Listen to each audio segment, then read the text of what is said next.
خاتون حضور کی خدمت میں حاضر ہوئی اور عرض کی یا رسول اللہ صلی اللہ علیہ وسلم مجھ سے بدکاری سرزد ہو گئی ہے اور میرے پیٹ میں بچہ ہے اور میں چاہتی ہوں کہ آخرت کی سزا کی بجائے دنیا کے اوپر اس کی سزا مجھے دے دی جائے تاکہ میں پاک ہو جاؤں اور صاف ہو جاؤں، کیونکہ آخرت کی سزائیں بہت سخت ہیں۔ اللہ کے محبوب علیہ السلام نے جبریل امین سے ایک دن پوچھا تھا مجھے جہنم کے عذابوں کا ذکر سناؤ، تو عرض کی یا رسول اللہ صلی اللہ علیہ وسلم ہلکا ترین عذاب یہ ہے کہ جہنمی کے پاؤں میں آگ کے جوتے رکھے جائیں گے، باقی اس کے پورے بدن پہ آگ نہیں ہوگی، صرف آگ کے جوتے اس کو پہنائے جائیں گے، لیکن اس کی حدت، گرمی اور شدت اتنی ہوگی یغلی منہما دماغہ، اس کی شدت سے اس کا دماغ پگھل کر ناک اور کانوں کے ذریعے سے باہر آنا شروع ہو جائے گا۔ یہ سب سے ہلکے عذاب کی کیفیت ہے، اور جو عذاب سخت ہیں الیاذ باللہ، اللہ تعالیٰ قرآن مجید میں فرماتا ہے ثم لا يموت فیہا ولا یحیا، اس بڑے عذاب کا ذکر کیا جو جہنمیوں کو دیا جائے گا، فرمایا اس عذاب کی کیفیت یہ ہوگی بندہ نہ جیے گا نہ مرے گا۔ جیے گا اس لیے نہیں کہ آگے اور پیچھے دائیں اور بائیں آگ ہی آگ ہوگی، تو اس آگ میں جینا کو جینا تو نہیں ہوگا، اور مرے گا اس لیے نہیں کہ موت کو موت آ چکی ہوگی۔ تو وہ کتنا سخت عذاب ہوگا الیاذ باللہ کہ ہلکے ترین عذاب کی کیفیت یہ ہے کہ پاؤں میں آگ کا جوتا اور دماغ پگھل کے ناک اور کانوں کے راستے سے باہر آ جائے۔ تو اس نے عرض کی یا رسول اللہ صلی اللہ علیہ وسلم میرے اوپر حد جاری کر دیجئے، اور اس نے کہا کہ میرے پیٹ میں جو ہے وہ بچہ ہے۔ اللہ کے محبوب علیہ السلام نے فرمایا جاؤ جب بچہ پیدا ہو تو پھر آنا۔ وہ چلی گئی، تو جب بچہ پیدا ہوا تو گود میں اٹھائے پھر حضور کی خدمت میں حاضر ہوئے اور عرض کی یا رسول اللہ یہ ہے بچہ جو میں نے گناہ کیا تھا، بدکاری کی تھی، آج یہ اس کی نشانی ہے۔ تو اللہ کے محبوب علیہ السلام نے فرمایا کہ اسے لے جاؤ اور اسے دودھ پلاؤ، اور جب یہ کچھ کھانے پینے لگ جائے گا تو پھر آنا۔ کچھ دنوں کے بعد وہ دوبارہ حاضر ہوئی اور اس نے اس بچے کے ہاتھ میں روٹی کا ٹکڑا دیا ہوا تھا، اور عرض کی یا رسول اللہ دیکھ لیجئے اب یہ روٹی کھانے لگ گیا ہے۔ اللہ اکبر۔ تو اللہ کے محبوب نے فرمایا انہیں لے جاؤ اور جا کے انہیں سنگسار کر دو۔ اس کی یہ حد بنتی تھی، اس کو سنگسار کیا اور اس نے خود یہ سزا اپنے لیے قبول کی۔ تو یہ بات ذہن نشین کیجئے کہ یہ وہ لوگ تھے کہ جن سے کبھی کوئی گناہ سرزد ہو جاتا تو وہ جلد توبہ کرتے، اور اس کی بڑی سے بڑی حد اور سزا بھی ہوتی تو وہ بھی کاٹنے کے لیے تیار ہو جاتے۔ میں اور آپ دیکھیں کہ ہماری زندگی میں اگر گناہ ہیں اور ہمیں سچی توبہ کی توفیق بھی نصیب نہیں ہے اور آئندہ نہ کرنے کا عزم مصمم ہو، پکا ارادہ ہو کہ یہ گناہ زندگی میں دوبارہ نہیں کروں گا، الگ بات ہے کہ پھر دوبارہ اس سے سرزد ہو جائے، لیکن جب وہ توبہ کر رہا ہو تو اس وقت اس کا پختہ عزم ہو اور اس کے دل کے کسی گوشے میں نہ ہو کہ چلو میں توبہ کر لیتا ہوں اور پھر ہو گیا تو پھر کر لوں گا، پکا عزم ہو کہ دوبارہ یہ گناہ نہیں کروں گا۔ اور اگر زبان سے توبہ توبہ کر رہا ہو اور دل میں ہو کہ ٹھیک ہے یہ تو صبح بھی مجھ سے عمل بد سرزد ہونا ہے، تو اللہ تعالیٰ سے یہ مذاق کرنے والی بات ہے، اور اللہ تعالیٰ سے جو مذاق کرتا ہے وہ کہاں کھڑا ہے وہ خود سوچ لے۔ وہ کیا کسی نے کہا تھا کہ توبہ کی پھر توبہ کی، پھر توبہ کر کے توڑ دی میری اس توبہ پہ توبہ، توبہ توبہ کر اٹھی۔ تو ایسی توبہ نہیں ہے کہ جو رسماً کسی مجلس میں چلے گئے، کسی اجتماع میں چلے گئے تو سب لوگوں نے توبہ توبہ کی تو وہ بھی توبہ توبہ کرتا رہا، لیکن اس کا عزم مصمم پختہ ارادہ نہیں تھا گناہوں کو چھوڑنے کا، تو یہ توبہ نہیں، یہ مذاق ہے۔ اس لیے اللہ کے حضور سچی توبہ یہ ہے کہ ماں قبل کے گناہوں سے مٹی کے گھروندے پاؤں پہ بناتا ہے اور انہیں مسمار کر دیتا ہے۔ وہ کبھی آپ نے دیکھا ہوگا کہ بچے ریت میں اپنا پاؤں رکھ کر کے اوپر سے ریت تھپک لیتے ہیں اور پھر پاؤں ہولے سے نکال لیتے ہیں، بچ جائے تو بڑے خوش ہوتے ہیں، اور جب کھیل ختم ہو جاتے ہیں تو اسے گرا دیتے ہیں اپنے ہاتھوں سے۔ بہلول بھی اسی شغل میں لگا ہوا ہے، بہلول یہ کام کر رہا ہے، گروندے بناتا ہے گراتا ہے، گروندے بناتا ہے گراتا ہے۔ بادشاہ گزرا، پوچھا بہلول کیا کر رہے ہو؟ ہنس کے کہا جنت کے مکان بنا رہا ہوں۔ کہا بیچتے ہو؟ ہاں بیچتا ہوں. کتنے کا؟ 10 روپے کا، سیل لگائی ہوئی ہے. بادشاہ مسکرا کے گزر گیا. دیوانہ ہے، مجنوں ہے، اپنی موج میں لگا ہے. پیچھے سے ملکہ زبیدہ بھی آ رہی تھی. اس نے بھی دیکھا. کہا بہلول کیا کر رہے ہو؟ کہا جنت کے مکان بنا رہا ہوں. کہا بیچتے ہو؟ ہاں 10 روپے کا بیچتا ہوں. 10 روپے بادشاہوں کے لیے کیا ہوتے ہیں؟ 10 درہم نکالے، اس کو دیے، اس نے دریائے دجلہ میں پھینک دیا. فقیر اتنی دیر تک فقیر نہیں بنتا. داتا صاحب فرماتے جب تک مٹی کا ڈھیلا اور سونے کی ڈلی اس کی نظر میں برابر نہیں ہو جاتا. اور ایک مکان کے گرد، ایک وہ گھروندے کے گرد دائرہ لگایا. کہا یہ تیرا ہوا. ملکہ گزر گئی. بادشاہ بھی چلا گیا. شام کو اپنے محل میں پہنچے.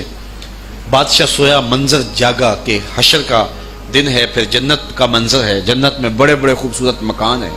ایک مکان تو بڑا ہی اچھا لگا، تو جی چاہا کہ اس مکان کو دیکھوں. تو جب قریب گیا تو دروازے پہ لکھا تھا ملکہ زبیدہ. شوق سے آگے بڑھا تو دربان نے روک دیا. کہا یہ ملکہ کا ہے. کہا وہ میری ہی ملکہ ہے. کہا دنیا کے ضابطے اور ہیں، آخرت کے ضابطے اور ہیں. بادشاہ کی آنکھ کھل گئی، بے چین ہو گیا. ملکہ کو بیدار کیا. کہا تو کون سا نیک عمل کیا ہے؟ میں نے جنت میں تیرا یوں محل دیکھا. ملکہ کہنے لگی وہی معمول کی نمازیں، وہی سب کچھ، کوئی نیا کام تو میں نے کیا نہیں. ہاں یاد آیا، کل گزر رہی تھی، دجلہ کا کنارہ تھا، وہ جسے لوگ مجذوب کہتے ہیں، وہ جو دیوانہ کہلاتا ہے، وہ بہلول، وہ جنت کے محل کہتا تھا وہ بنا رہا تھا. میں نے کہا چلو کوئی بات نہیں، فقیر ہے، 10 روپے کیا ہوتے ہیں. تو میں نے 10 روپے کا ایک محل خریدا تھا. بادشاہ سر پکڑ کے بیٹھ گیا. وہ تو مجھے بھی کہتا تھا. میں دیوانے کی بات سمجھ کے گزر گیا. اگلے دن بادشاہ قصدن گزرا. جب قصدن گزرا نا تو دل دھڑک رہا تھا کہ کہیں مجذوب پھر آج مل جائے اور اسی موج میں ہو تو کام بن جائے. دیکھا تو بہلول وہاں بیٹھا ہوا ہے. آگے بڑھ کے دیکھا تو کام بھی وہی. بادشاہ پھر رک گیا. پوچھا اب بہلول کیا کر رہے ہو؟ اب دل دھڑک رہا تھا کہ مجذوب ہے، کوئی اور بات کہہ دے تو چلو اچھا ہو کہ وہی جواب دے دے. اس نے وہی جواب دیا، جنت کے محل بنا رہا ہوں. بادشاہ کا کچھ دل ٹھہرا. پھر کہا اچھا بیچتے بھی ہو؟ ہاں ہاں بیچنے کے لیے بنا رہا ہوں. بادشاہ ادھر جیب میں ہاتھ ڈال رہا ہے اور ادھر پوچھ رہا ہے کتنے کا؟ کہا آدھی حکومت لگے گی. کہا کل تو 10 روپے کے بتا رہے تھے. کہا کل تم نے دیکھا نہیں تھا، آج سودا دیکھ کے لے رہے ہو. اللہ تعالیٰ ارشاد فرماتا ہے انما تنذر من اتبع ذکر وخشی الرحمن بالغیب. جو انڈٹھے سودے کرتے ہیں، جو بغیر دیکھ کے کرتے ہیں. اچھا چلو ایک خوشخبری میں آپ کو بھی سناؤں، اور وہ خوشخبری رسول اللہ کی زبان سے. حضور نے فرمایا توبا لمن رآنی وآمن بی وتوبا 7 مرات من لم یرانی وآمن بی. فرمایا صحابہ تمہیں مبارک ہو ایمان کی کہ تم نے مجھے دیکھا اور میرے اوپر ایمان لائے. اور کہا انہیں 7 مبارکیں ہوں جنہوں نے مجھے دیکھا بھی نہیں ہوگا اور پھر بھی ایمان لائیں گے. انما تنذر من اتبع ذکر وخشی الرحمن بالغیب فبشرہ بمغفرۃ واجر کریم. ان کو بشارت دے دیجئے بڑی عزت والے اجر کی اور خوشخبری بھی. تو جس اجر کو میرا رب بھی کریم کہہ رہا ہے وہ اجر کیسا ہوگا. تو یہاں تو لہجہ دم توڑتا ہے اور الفاظ ساتھ نہیں دیتے کہ اجر کریم کی کیا تعریف کریں جس اجر کو میرے رب ہے. لا فضل لعربی علی اعجمی. کسی عربی کو اجمی پر کوئی فضیلت نہیں ہے اور کسی اجمی کو کسی عربی پر کوئی فضیلت نہیں ہے. کسی گورے کو کالے پر، کسی کالے کو گورے پر کوئی فضیلت نہیں. فضیلت کا معیار صرف تقوی ہے. ہمارے آج بھی ہندوانہ رسمیں ختم نہیں ہو رہی. دولت کی تقسیم پر، امیر غریب کی بنیاد پر اس معاشرے میں تقسیم موجود ہے.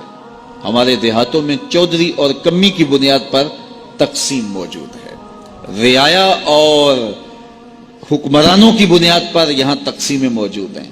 لیکن میرے اور آپ کے آقا و مولا نے قیامت تک آنے والی انسانیت کے لیے جو منشور دیا وہ یہ تھا کسی عربی کو اجمی پر کوئی فضیلت نہیں، کسی اجمی کو عربی پر کوئی فضیلت نہیں، کسی گورے کو کالے پر کوئی فضیلت نہیں. کیونکہ کالے رنگ بھی اللہ نے بنائے ہیں، گورے رنگ بھی اللہ نے بنائے. حکیم لقمان رنگ کے کالے تھے اور صورت اچھی نہیں تھی. تو کسی نے ان سے پوچھا کہ آپ اتنے بدصورت کیوں ہیں؟ تو حکیم لقمان نے کیا جواب دیا؟ کہا آپ شکل میں نقص نکال رہے ہیں یا شکل بنانے والے میں نقص نکال رہے ہیں؟ تو وہ خاموش ہو گیا. اللہ اکبر. تو یہ اللہ نے بنایا ہے نا, اس نے کانٹا بھی اس نے پیدا کیا ہے, پھول بھی اس نے پیدا کیا ہے, چہروں کی رنگت اس نے بنائی ہے, کسی میں کوئی رنگ بھر دیا, کسی نے کوئی رنگ بھر دیا. تو رنگوں کی بنیاد پر, نسب کی بنیاد پر کوئی افضل, کوئی اشرف, کوئی اعلیٰ, کوئی بد, یہ نہیں ہے, بلکہ معیار جو دیا گیا وہ کیا تھا؟ تقوی. ان اکرمکم عند اللہ اتقاکم, جو زیادہ متقی ہے اللہ کے نزدیک وہی معزز ہے, وہی معتبر ہے. پھر حضور علیہ الصلوۃ والسلام نے عورتوں کے بارے میں تاکید کی کہ وہ تمہاری زیر دست ہیں, ان کی ملک کچھ نہیں ہوتا اور کمزور ہیں, ان کے بارے اللہ سے ڈرنا. اور حضور نے ان کے ساتھ حسن سلوک کرنے کی وصیت کی. پھر غلاموں کے ساتھ حسن سلوک کرنے کا حضور نے درس دیا کہ جو خود کھاتے ہو وہ انہیں کھلاؤ, جو خود پیتے ہو انہیں پلاؤ, جو خود پہنتے ہو انہیں پہناؤ. بعض لوگ ملازم کو, ماتحت کو جو ہیں وہ ہلکے کپڑوں میں کسن رکھتے ہیں تاکہ پتہ چل جائے کہ یہ غلام ہے, یہ ملازم ہے اور ہم باس ہیں. حضور علیہ الصلوۃ والسلام نے ان 3 چیزوں کی تاکید کی. پھر حضور نے ہمسایوں کے حقوق کے حوالے سے بات کی, اور صحابہ فرماتے ہیں کہ اتنی بار حضور نے تاکید کی کہ ہمیں یہ گمان ہوا کہیں وراثت کے اندر حقدار نہ ٹھہرا دیا جائے. تو ہمسایوں کے حقوق کے حوالے سے حضور نے تاکید ارشاد فرمائی. پھر حضور نے 3 باتوں کی تاکید فرمائی. پہلی بات, عمل میں اخلاص پیدا کرو, چونکہ عمل کا خلوص ہی قبولیت کا سبب و ذریعہ ہے. اگر عمل میں خلوص نہیں تو کچھ بھی پلے نہیں ہے. دوسری بات, حاکموں کو وصیت کرنا, جو بادشاہ وقت ہوں, حاکم ہوں, ان کو خیر کی بات کہنا, ان کو بتانا, ان کا قبلہ درست کرنے کی کوشش کرنا, یہ ذمہ داری ہے قوم کے اوپر. تیسری بات کی حضور نے یہ وصیت فرمائی, لزوم و جماعت المسلمین, مسلمانوں کی جماعت سے الگ نہ ہونا, الگ الگ ٹولیوں میں نہ بٹنا, لابیاں نہ بنانا, گروہ بندیاں نہ کرنا, جماعت کے ساتھ جڑ کے رہنا, فرقہ بندی سے بچنا اور جماعت وحدہ کا ساتھ دینا. حضور نے فرمائی, تابع السواد الاعظم فإنہ من شذ شذ فی النار, جو بڑی جماعت ہے, سواد اعظم ہے, ان کے ساتھ رہنا, جو ان سے بچھڑ گیا وہ جہنم میں ڈالا جائے گا. در ماہی دا چھوڑی ناہی, نہیں تے ہو جاویں گا روگی, جیڑی بکری اجڑو وچھڑی او بگیاڑا جوگی. اس لیے لزوم و جماعت المسلمین, مسلمانوں کی جماعت کے ساتھ قائم رہنا. پھر حضور علیہ الصلوۃ والسلام نے فرمایا, اے امت مسلمہ, میں تمہیں لاوارث نہیں چھوڑ کے جا رہا, میں تمہارے اندر 2 بھاری چیزیں چھوڑ کے جا رہا ہوں, اور اگر تم ان کو مضبوطی سے تھام لوگے, میں ضمانت دیتا ہوں تم کبھی بھی گمراہ نہیں ہوگے. ایک اللہ کی